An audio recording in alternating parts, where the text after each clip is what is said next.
morning, folks. We're going to get going.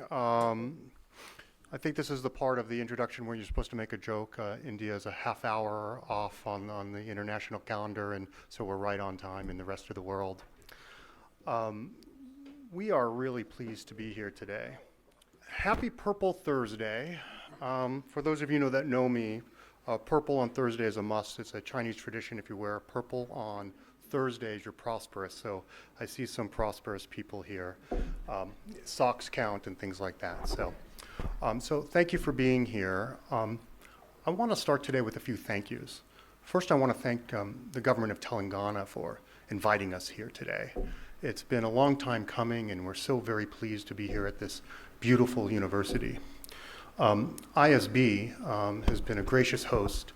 I'm not sure if Lakshmi, I'm looking for her and her team, just been wonderful in supporting us. And so we really appreciate all the great effort to get us all here today.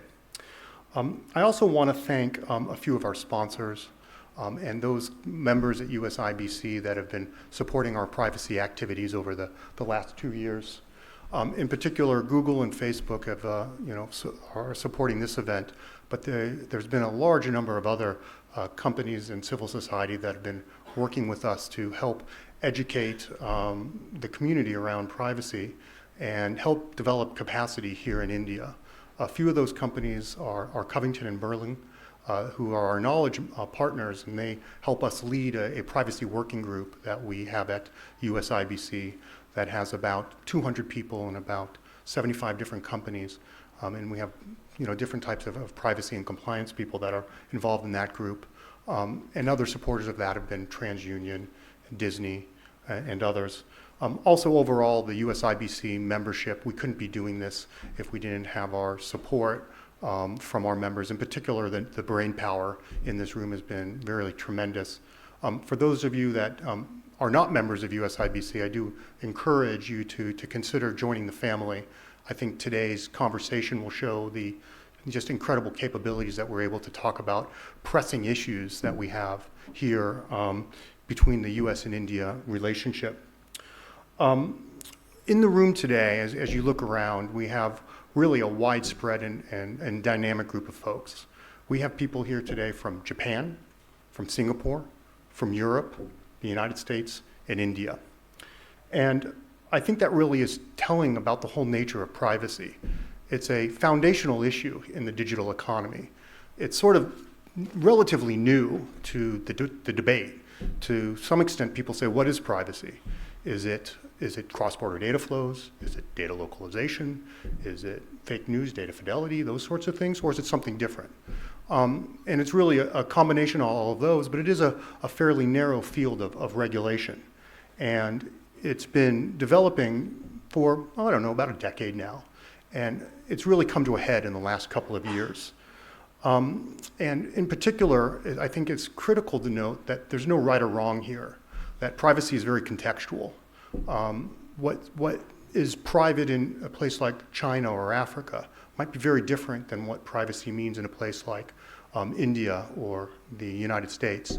I guess I'm a son-in-law of India, so my Indian family have a very different sense of privacy than my own family, and kind of marrying that has been really interesting, not only on a cultural sense, but how that impacts business, how that impacts society, and almost everything we do. But in terms of digital economy and the tremendous benefit that I think you go around Hyderabad and you see what's going on here, or Bangalore or Silicon Valley, and there's just been an amazing growth and of these technologies and how they impact us in so many different ways. Job creation, investment, innovation, almost everything we do. I imagine half of you right now are on Facebook. I imagine the other half are on WhatsApp. And probably everybody right now is on email. And so as we think about this privacy debate, it really is foundational to the digital economy and where we go. And we're at a transition right now. I think that's fair to say. If you look back at this whole internet thing, you could pick a couple points in time and how the sector has evolved. You could look up until maybe, prior to 2000, and it was all about the internet. And it was a new methodology and architecture of communicating simply. You know, and it grew incredibly fast. And it was facilitated by the Y2K problem, because that companies and organizations around the world were updating their systems in a massive way. And it allowed them to sort of revamp for the internet world. And then you had the dot-com boom and bust. And that sort of brought us into the second phase of internet development. And that was all about social media, right? And I think it was pretty clear to all of us that use this, we were making a very conscious choice of trading free service, and they're great services, but, you know, capturing our data, and it was all fun-loving, and it was, you know, honest and, you know, true, and, you know, and then all of a sudden problems cropped up. Cyberbullying, cybersecurity, the dark web, right? And then privacy. And now I think we're moving into a third phase, and I don't know where it's going, right? And that's why we're here today, to talk about where privacy is going and how it's foundational to the digital economy and where we're going. I don't think there's a right and wrong, but I think it is critical that as we move forward, the United States is going through the process of developing a privacy bill, and India is going through a process of a privacy bill. In the backdrop, we have very distinct privacy regimes developing in China and Vietnam and elsewhere, on the one hand. On the other hand, we have GDPR out of Europe. We have an OECD model. We have an APEC model and a cross-border privacy rules. There's a lot going on. And I think it's critical that free societies that are predicated on democracy and free speech and diversity and inclusiveness, that we come together, and whatever we decide, we have to be on the same side.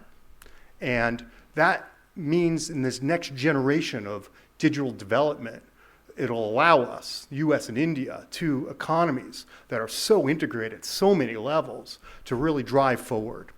And it's so essential that we don't have divergent processes, procedures, and compliance. We have to be aligned. And in order to do that, we have to talk, but we have to listen. And that's what we're here to do today.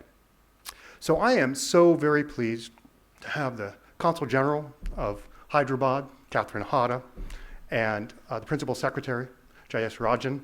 If you please can join us on the dais for a few remarks. On a personal note, the first time I met you both was at the Global Entrepreneurship Summit here in Hyderabad. That was such a fantastic event, so impressive, and really showcased the absolutely amazing relationship that the US and India have, predicated on both of your leadership. And so having you kick this august session off is just really wonderful. And so with that, I want to pass the mic to you, Catherine. Thank you so much for being here, and it's a pleasure, so thank you.